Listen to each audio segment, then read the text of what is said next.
आदित्यकवचं ध्यानम् उदयाचलमागत्य वेदरूपमनामयं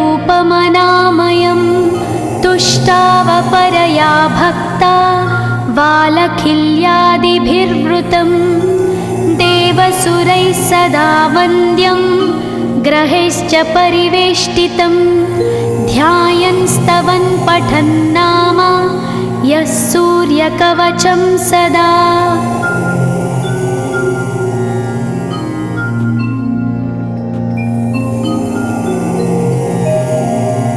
कवचं गृणिः पातु शिरोदेशं सूर्यः पालं च पातु मे आदित्यो लोचने पातु श्रुतिपातः प्रभाकरः घ्राणं पातु सदा भानो अर्क पातु तथा।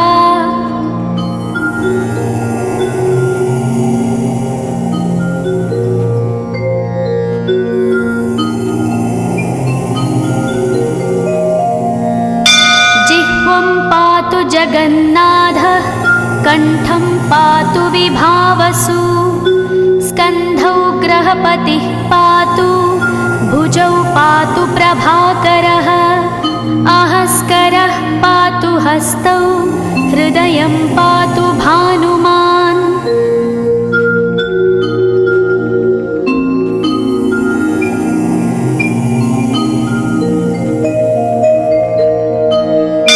मध्यं च पातु सप्ताश्वो नाभिं पातु नभोमणिः द्वादशात्मा कटिं पातु सविता पातु सक्तिनी ऊरू पातु सुरश्रेष्ठो जानुनी पातु भास्करः जङ्घे पातु च मार्ताण्डो गुल्फौ पातु त्विषाम्पतिः।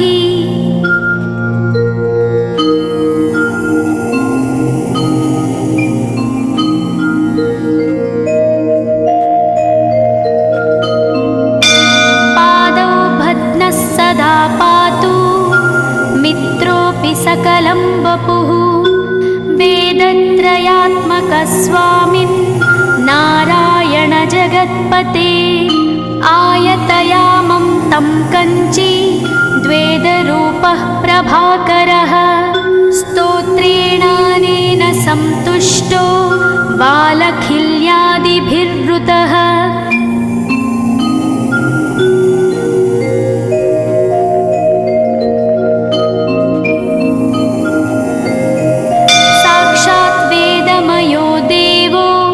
रथारूढः समागतः तं दृष्ट्या सहस्तोत्थाय दण्डवत् प्रणमन् भुवि कृताञ्जलिपुटो भूत्वा सूर्यस्याग्रे स्तुवत्तदा वेदमूर्तिः महाभागो ज्ञानदृष्टिर्विचार्य च ब्रह्मणा स्थापितं पूर्वं यथा यमाविवर्जितम्।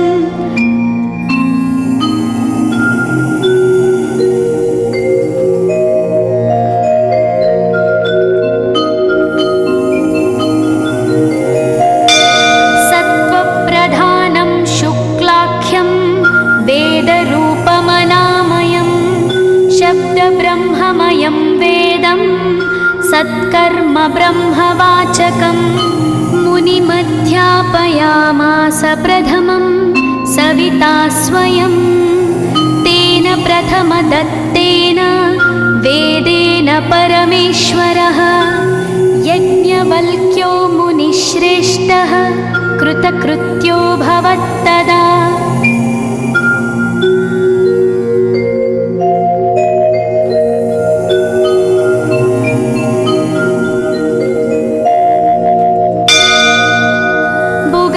सकलान् वेदान् ज्ञातवान् सूर्यसन्निधौ इदं स्तोत्रं महापुण्यं पवित्रं स्तोत्रं पापनाशनं यः पठेच्छृणुयाद्वापि सर्वपापैः प्रमुच्यते। वेदार्थज्ञानसम्पन्नः सूर्यलोकमवाप्नुयात्। इति स्कन्दपुराणे गौरीखण्डे आदित्यकवचं सम्पूर्णम्।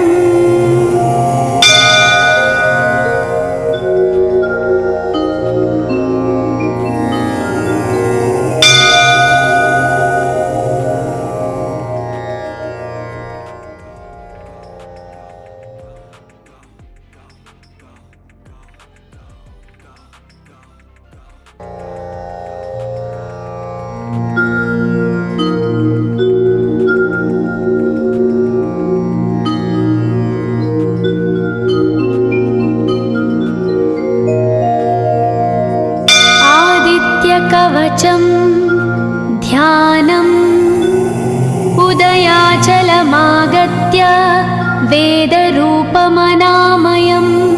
तुष्टावपरया भक्ता वालखिल्यादिभिर्वृतं देवसुरैः सदा वन्द्यं ग्रहैश्च परिवेष्टितं ध्यायन् स्तवन् पठन् नाम यः सूर्यकवचं सदा।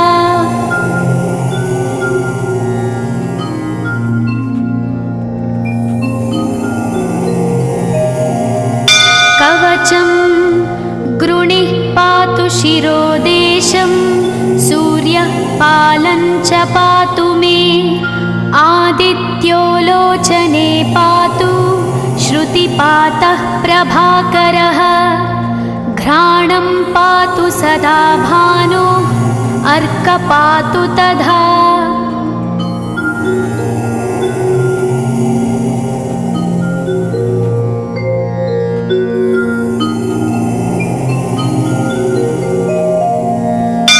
जिह्वं पातु जगन्नाथः कण्ठं पातु विभावसु स्कन्धौ ग्रहपतिः पातु भुजौ पातु प्रभाकरः आहस्करः पातु हस्तौ हृदयं पातु भानुमान्।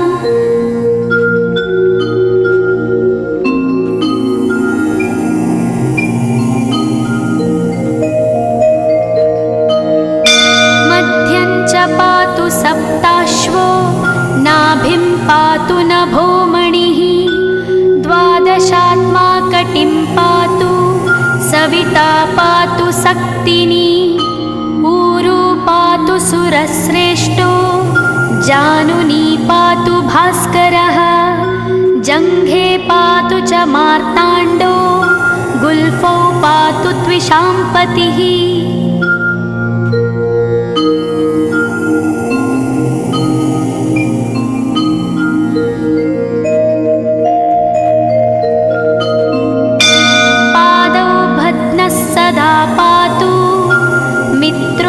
सकलं वपुः वेदत्रयात्मकस्वामिन् नारायण जगत्पते आयतयामं तं कञ्ची द्वेदरूपः प्रभाकरः स्तोत्रेणानेन सन्तुष्टो वालखिल्यादिभिर्वृतः।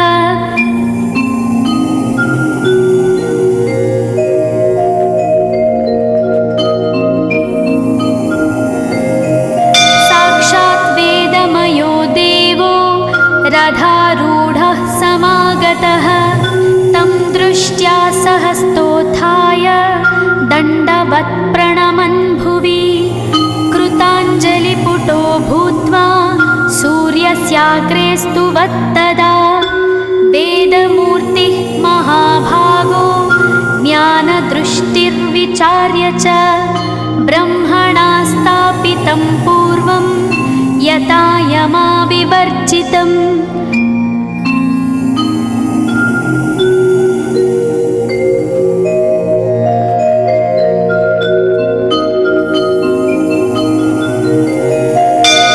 सत्त्वप्रधानं शुक्लाख्यं वेदरूपमनामयं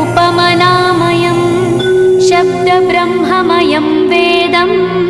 सत्कर्म ब्रह्मवाचकं मुनिमध्यापयामास प्रथमं सविता स्वयं तेन प्रथमदत्तेन वेदेन परमेश्वरः यज्ञवल्क्यो मुनिश्रेष्ठः कृतकृत्यो भवत्तदा।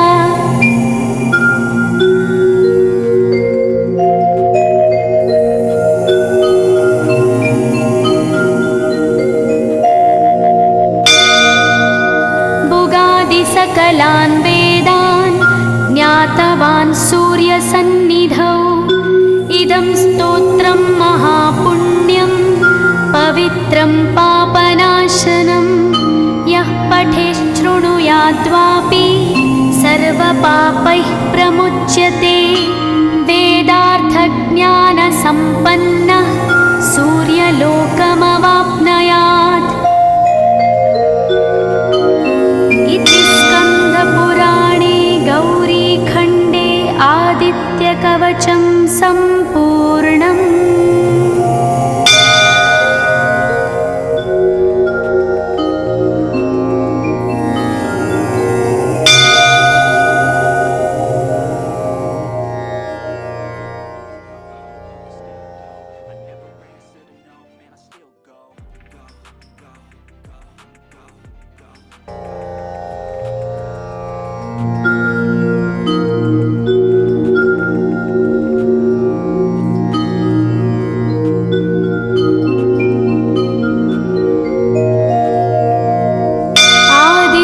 कवचं ध्यानम् उदयाचलमागत्य वेदरूपमनामयं तुष्टावपरया भक्ता वालखिल्यादिभिर्वृतं देवसुरैः सदा वन्द्यं ग्रहैश्च परिवेष्टितं ध्यायन् स्तवन् पठन् नाम यः सूर्यकवचं सदा।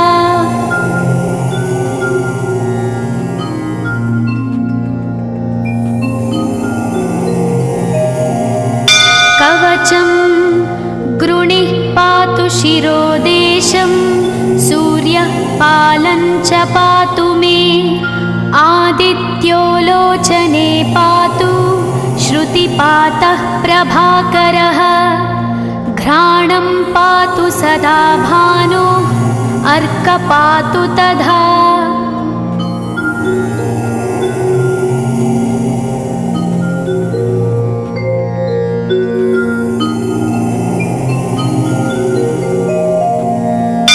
जिह्वं पातु जगन्नाथः कण्ठं पातु विभावसु स्कन्धौ ग्रहपतिः पातु भुजौ पातु प्रभाकरः आहस्करः पातु हस्तौ हृदयं पातु भानुमान्।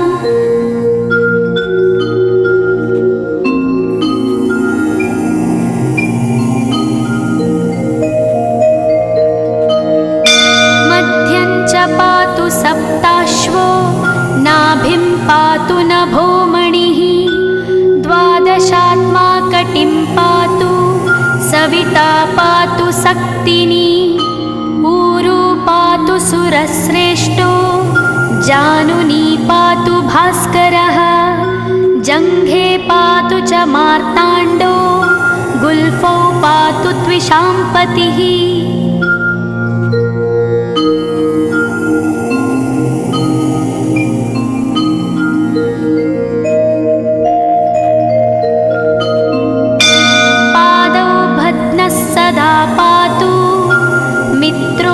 सकलं वपुः वेदत्रयात्मकस्वामिन् नारायण जगत्पते आयतयामं तं कञ्ची द्वेदरूपः प्रभाकरः स्तोत्रेणानेन सन्तुष्टो वालखिल्यादिभिर्वृतः।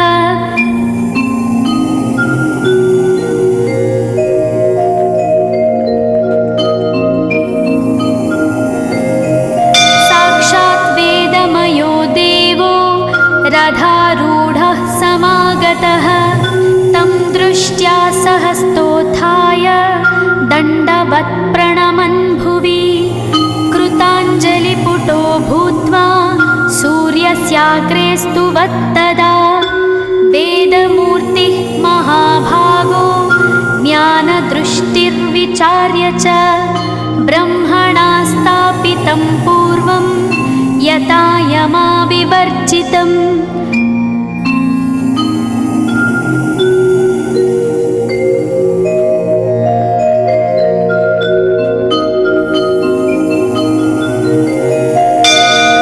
सत्त्वप्रधानं शुक्लाख्यं वेदरूपमनामयं शब्दब्रह्ममयं वेदं सत्कर्म ब्रह्मवाचकम् मुनिमध्यापयामास प्रथमं सविता स्वयं तेन प्रथमदत्तेन वेदेन परमेश्वरः यज्ञवल्क्यो मुनिश्रेष्ठः कृतकृत्यो भवत्तदा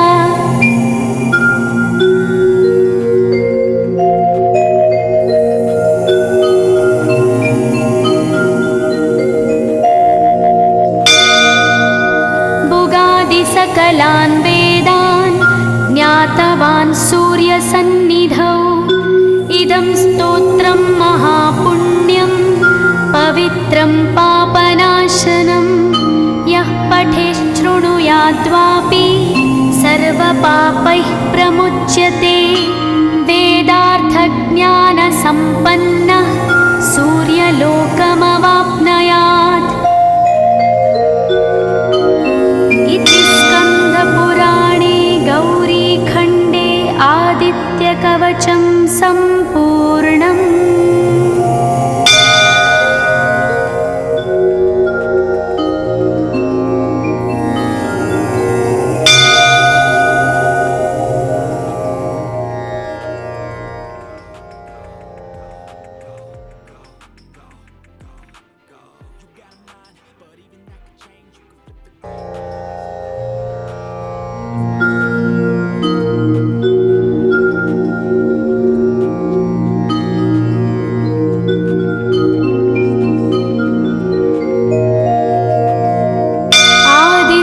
कवचं ध्यानम् उदयाचलमागत्य वेदरूपमनामयं तुष्टावपरया भक्ता वालखिल्यादिभिर्वृतं देवसुरैः सदा वन्द्यं ग्रहैश्च परिवेष्टितं ध्यायन् स्तवन् पठन् नाम यः सूर्यकवचं सदा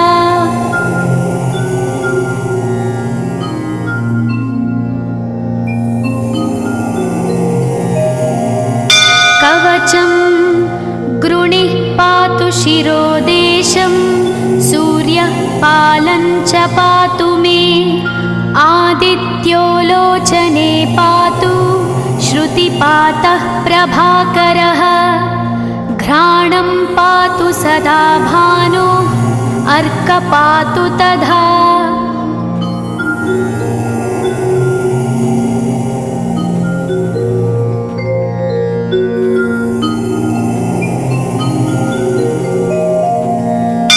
जिह्वं पातु जगन्नाथः कण्ठं पातु विभावसु स्कन्धौ ग्रहपतिः पातु भुजौ पातु प्रभाकरः आहस्करः पातु हस्तौ हृदयं पातु भानुमान्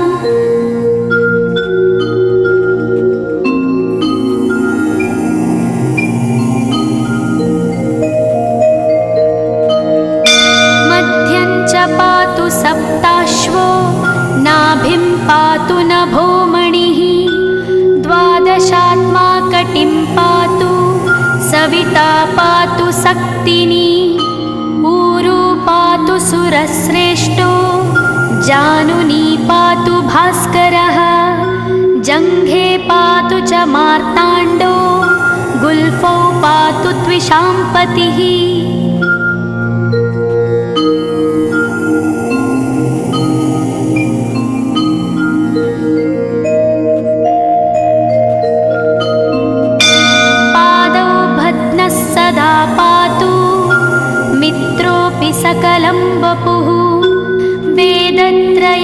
त्र्यम्बकस्वामिन् नारायण जगत्पते आयतयामं तं कञ्ची द्वेदरूपः प्रभाकरः स्तोत्रेणानेन सन्तुष्टो बालखिल्यादिभिर्वृतः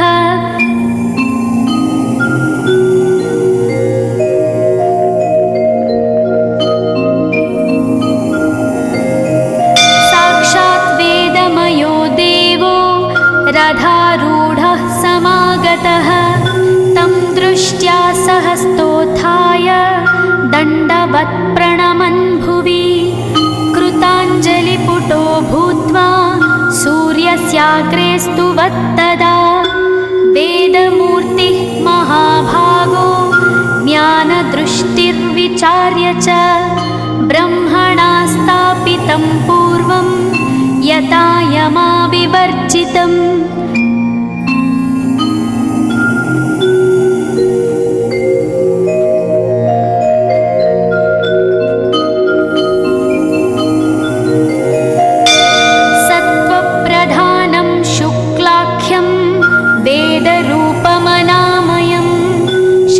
ब्रह्ममयं वेदं सत्कर्म ब्रह्मवाचकं मुनिमध्यापयामास प्रथमं सविता स्वयं तेन प्रथमदत्तेन वेदेन परमेश्वरः यज्ञवल्क्यो मुनिश्रेष्ठः कृतकृत्यो भवत्तदा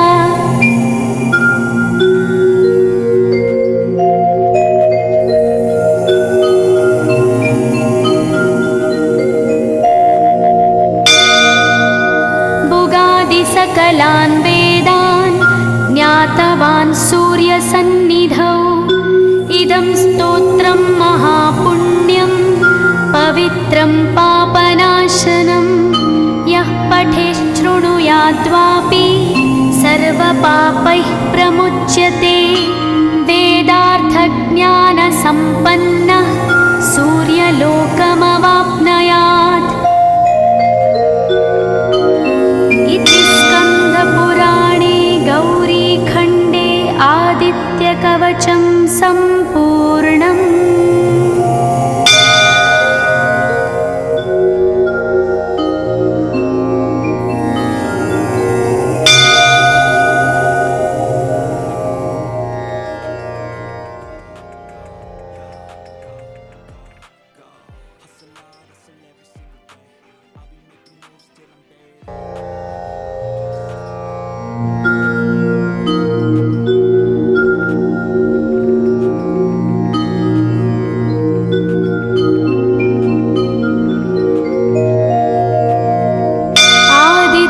कवचं ध्यानम् उदयाचलमागत्य वेदरूपमनामयं तुष्टावपरया भक्ता बालखिल्यादिभिर्वृतं देवसुरैः सदा वन्द्यं ग्रहैश्च परिवेष्टितं ध्यायन् स्तवन् पठन् नाम यः सूर्यकवचं सदा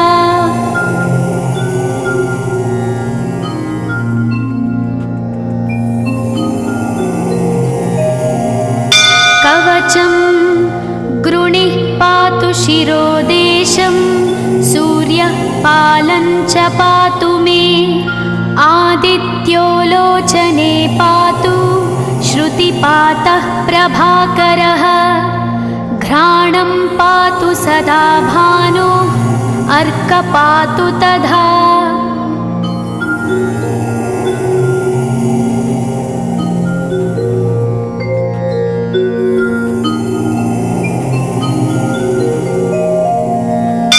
जिह्वं पातु जगन्नाथः कण्ठं पातु विभावसु स्कन्धौ ग्रहपतिः पातु भुजौ पातु प्रभाकरः आहस्करः पातु हस्तौ हृदयं पातु भानुमान्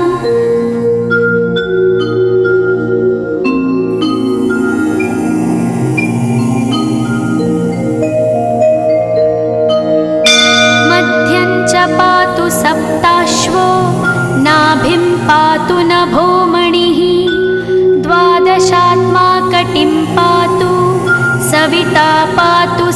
वर्तिनी ऊरू पातु सुरश्रेष्ठो जानुनी पातु भास्करः जङ्घे पातु च मार्ताण्डो गुल्फौ पातु त्विषाम्पतिः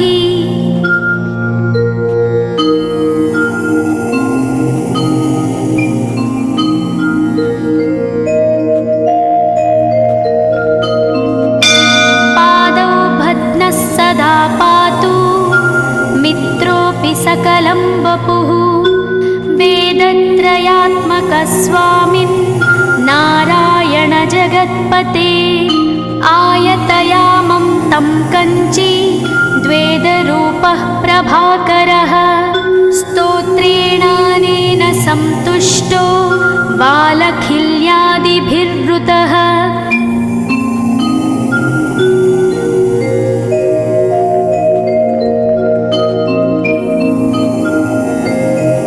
साक्षात् वेदमयो देवो रथारूढः समागतः तं दृष्ट्या सहस्तोत्थाय दण्डवत् प्रणमन् भुवि कृताञ्जलिपुटो भूत्वा सूर्यस्याग्रे स्तुवत्तदा वेदमूर्तिः महाभागो ज्ञानदृष्टिर्विचार्य च ब्रह्मणा स्थापितं पूर्वं यथा यमाविवर्जितम्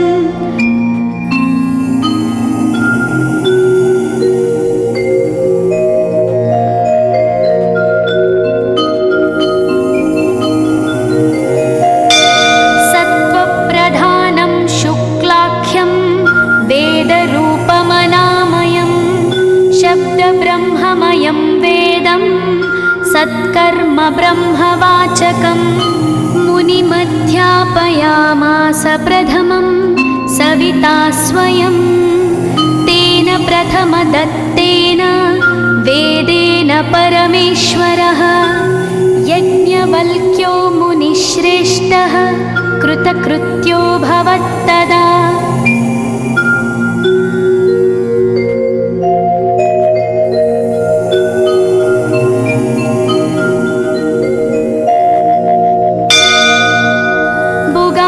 सकलान् वेदान् ज्ञातवान् सूर्यसन्निधौ इदं स्तोत्रं महापुण्यं पवित्रं पापनाशनं यः पठेच्छृणुयाद्वापि सर्वपापैः प्रमुच्यते वेदार्थज्ञानसम्पन्नः सूर्यलोकमवाप्नुयात्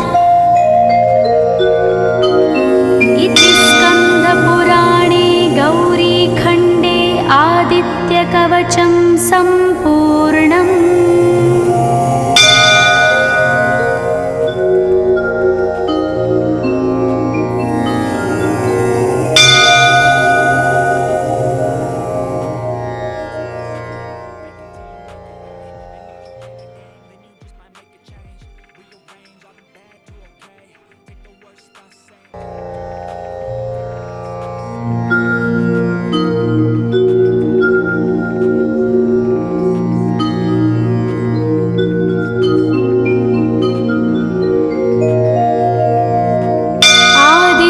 कवचं ध्यानम् उदयाचलमागत्य वेदरूपमनामयं तुष्टावपरया भक्ता बालखिल्यादिभिर्वृतं देवसुरैः सदा वन्द्यं ग्रहैश्च परिवेष्टितं ध्यायन् स्तवन् पठन् नाम यः सूर्यकवचं सदा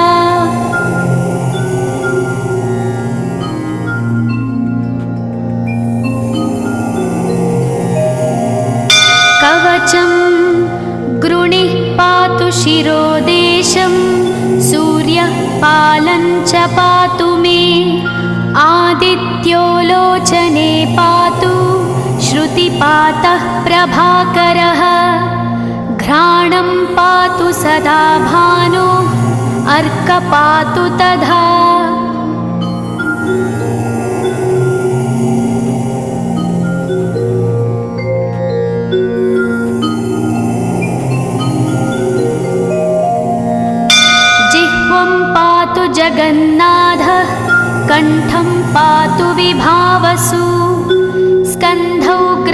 पतिः पातु भुजौ पातु प्रभाकरः अहस्करः पातु हस्तौ हृदयं पातु भानुमान्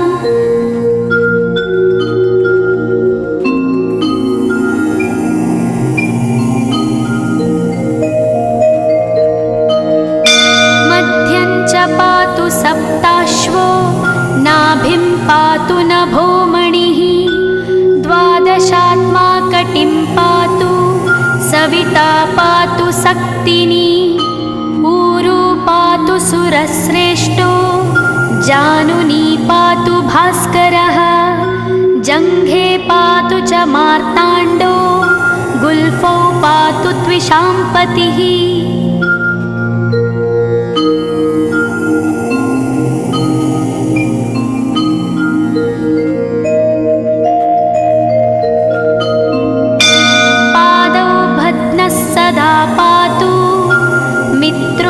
सकलं वपुः वेदत्रयात्मकस्वामिन् नारायण जगत्पते आयतयामं तं कञ्ची द्वेदरूपः प्रभाकरः स्तोत्रेणानेन सन्तुष्टो वालखिल्यादिभिर्वृतः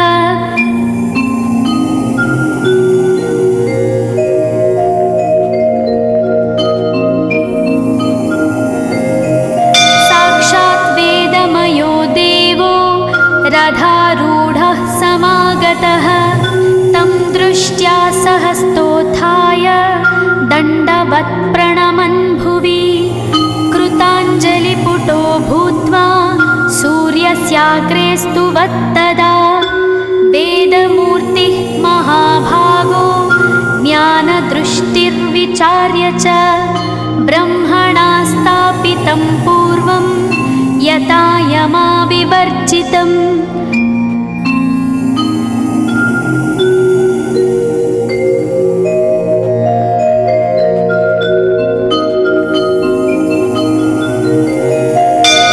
सत्त्वप्रधानं शुक्लाख्यं वेदरूपमनामयं शब्दब्रह्ममयं वेदं सत्कर्म ब्रह्मवाचकम् मुनिमध्यापयामास प्रथमं सविता स्वयं तेन प्रथमदत्तेन वेदेन परमेश्वरः यज्ञवल्क्यो मुनिश्रेष्ठः कृतकृत्यो भवत्तदा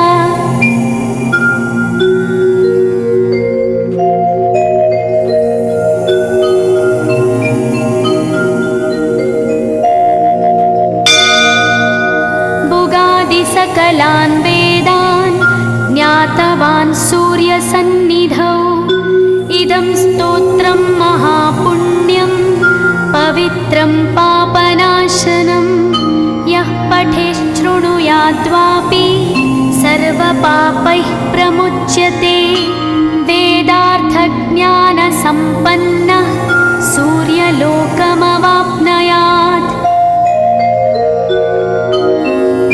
स्कन्दपुराणे गौरीखण्डे आदित्यकवचं सम्पूर्णम्।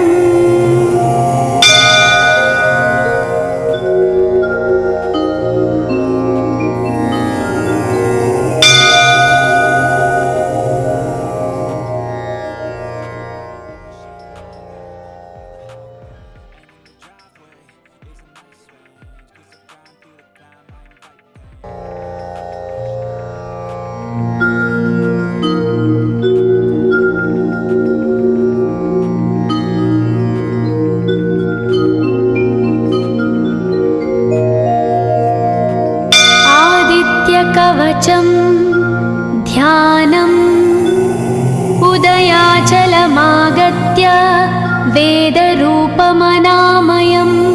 तुष्टावपरया भक्ता वालखिल्यादिभिर्वृतं देवसुरैः सदा वन्द्यं ग्रहैश्च परिवेष्टितं ध्यायन् स्तवन् पठन् नाम यः सूर्यकवचं सदा।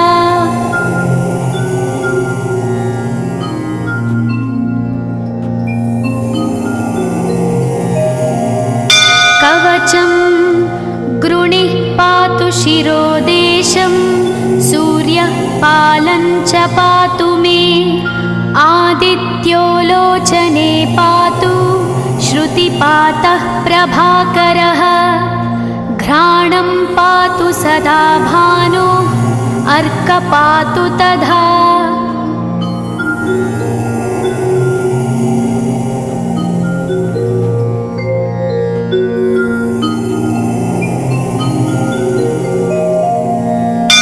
जिह्वं पातु जगन्नाथः कण्ठं पातु विभावसु स्कन्धौ ग्रहपतिः पातु भुजौ पातु प्रभाकरः अहस्करः पातु हस्तौ हृदयं पातु भानुमान्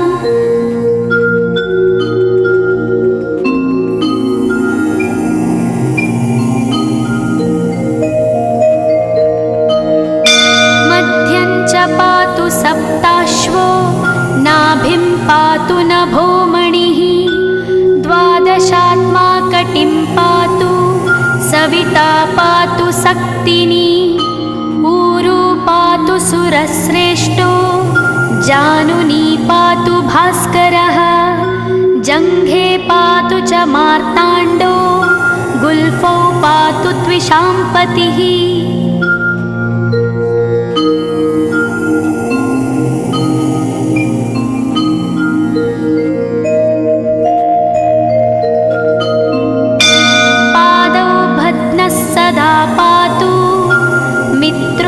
सकलं वपुः वेदत्रयात्मकस्वामिन् नारायण जगत्पते आयतयामं तं कञ्ची द्वेदरूपः प्रभाकरः स्तोत्रेणानेन सन्तुष्टो वालखिल्यादिभिर्वृतः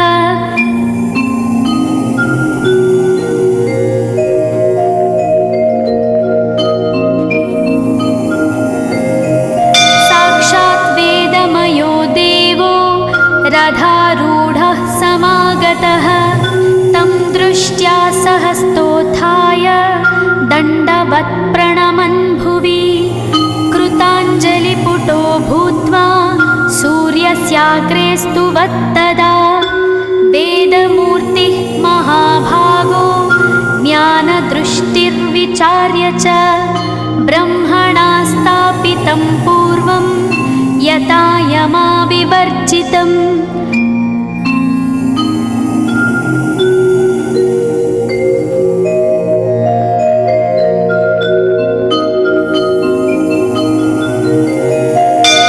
सत्त्वप्रधानं शुक्लाख्यं वेदरूपमनामयं शब्दब्रह्ममयं वेदं सत्कर्म ब्रह्मवाचकम् मुनिमध्यापयामास प्रथमं सविता स्वयं तेन प्रथमदत्तेन वेदेन परमेश्वरः यज्ञवल्क्यो मुनिश्रेष्ठः कृतकृत्यो भवत्तदा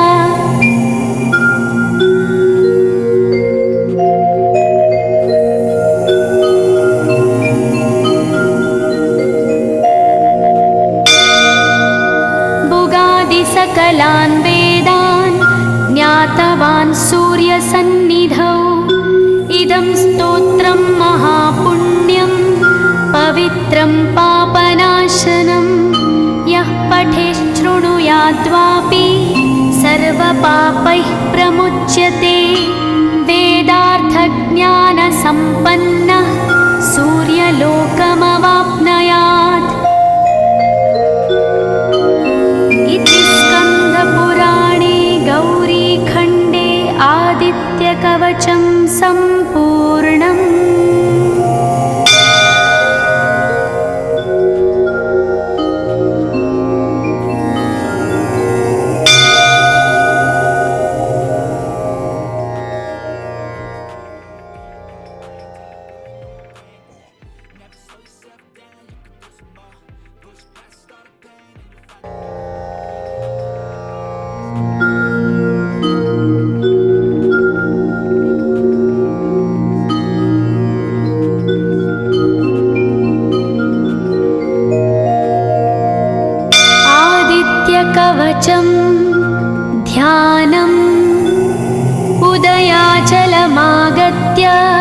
वेदरूपमनामयं तुष्टावपरया भक्ता वालखिल्यादिभिर्वृतं देवसुरैः सदा वन्द्यं ग्रहैश्च परिवेष्टितं ध्यायन् स्तवन् पठन् नाम यः सूर्यकवचं सदा।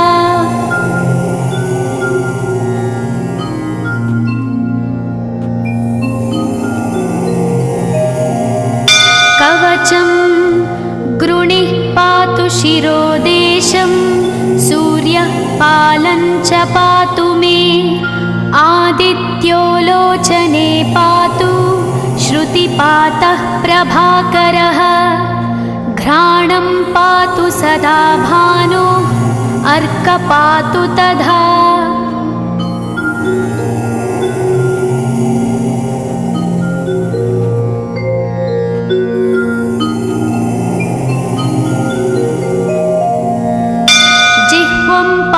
जगन्नाथः कण्ठं पातु विभावसु स्कन्धौ ग्रहपतिः पातु भुजौ पातु प्रभाकरः अहस्करः पातु हस्तौ हृदयं पातु भानुमान्।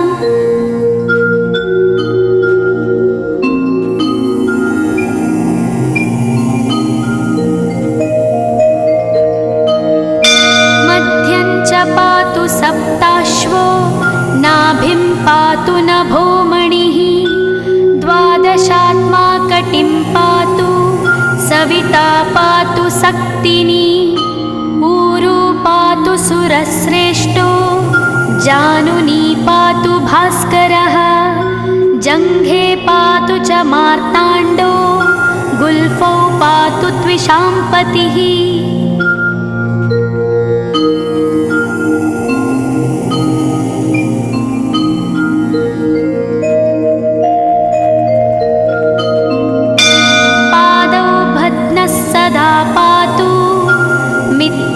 सकलं वपुः वेदत्रयात्मकस्वामिन् नारायण जगत्पते आयतयामं तं कञ्ची द्वेदरूपः प्रभाकरः स्तोत्रेणानेन सन्तुष्टो वालखिल्यादिभिर्वृतः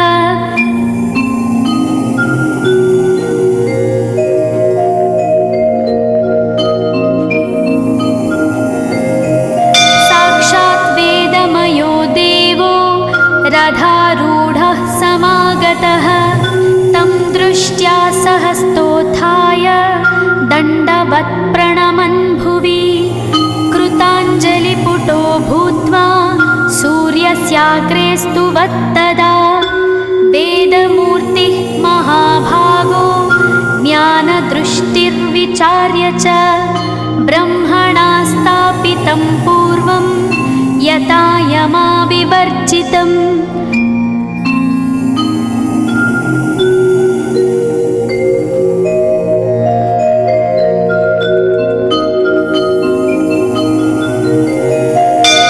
सत्त्वप्रधानं शुक्लाख्यं वेदरूपमनामयं शब्दब्रह्ममयं वेदं सत्कर्म ब्रह्मवाचकम् मुनिमध्यापयामास प्रथमं सविता स्वयं तेन प्रथमदत्तेन वेदेन परमेश्वरः यज्ञवल्क्यो मुनिश्रेष्ठः कृतकृत्यो भवत्तदा।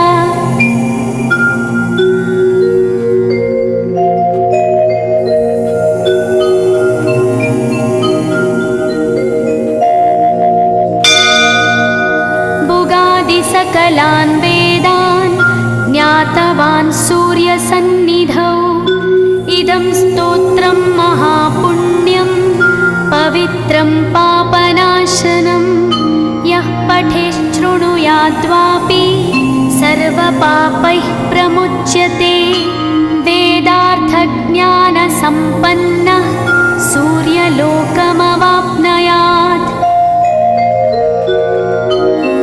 इति स्कन्दपुराणे गौरीखण्डे कवचं सम्पूर्णम्।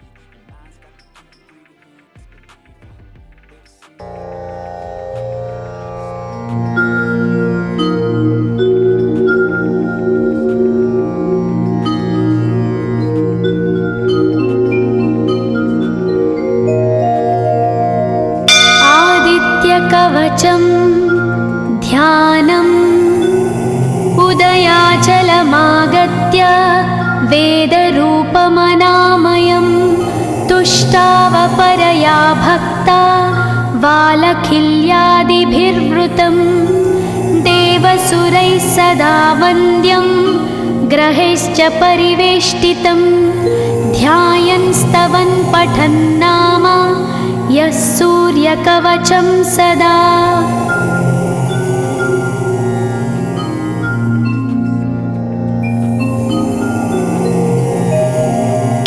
कवचं गृणिः पातु शिरोदेशं सूर्यः पालं च पातु मे आदित्यो लोचने पातु श्रुतिपातः प्रभाकरः घ्राणं पातु सदा भानो अर्क पातु तथा।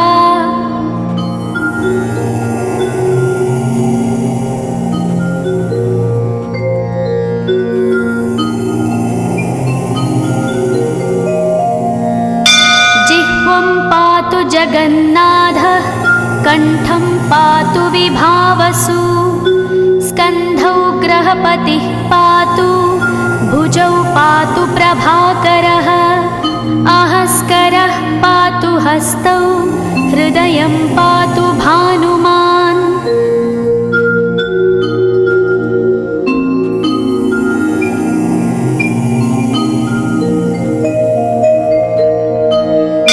मध्यं च पातु सप्ताश्वो नाभिं पातु नभोमणिः द्वादशात्मा कटिं पातु सविता पातु सक्तिनी ऊरू पातु सुरश्रेष्ठो जानुनी पातु भास्करः जङ्घे पातु च मार्ताण्डो गुल्फौ पातु त्विषाम्पतिः।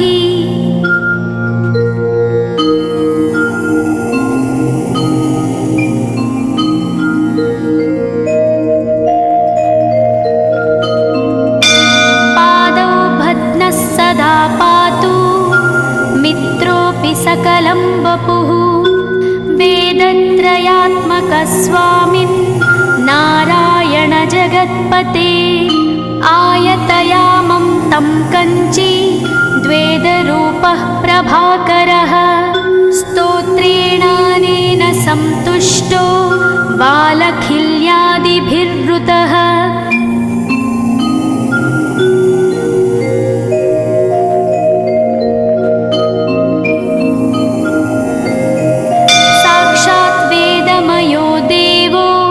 रथारूढः समागतः तं दृष्ट्या सहस्तोत्थाय दण्डवत् प्रणमन् भुवि कृताञ्जलिपुटो भूत्वा सूर्यस्याग्रे स्तुवत्तदा वेदमूर्तिः महाभागो ज्ञानदृष्टिर्विचार्य च ब्रह्मणा स्थापितं पूर्वं यथा यमाविवर्जितम्।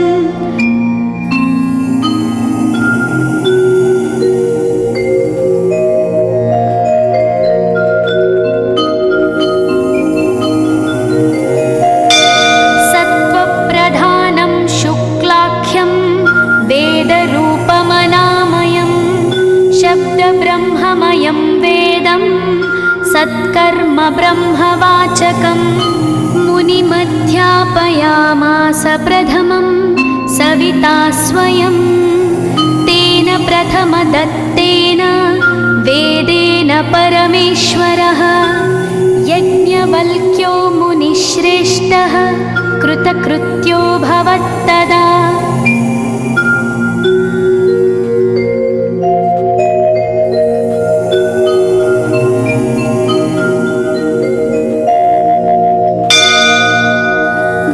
ब्रह्मादिसकलान् वेदान् ज्ञातवान् सूर्यसन्निधौ। इदं स्तोत्रं महापुण्यं पवित्रं पापनाशनं।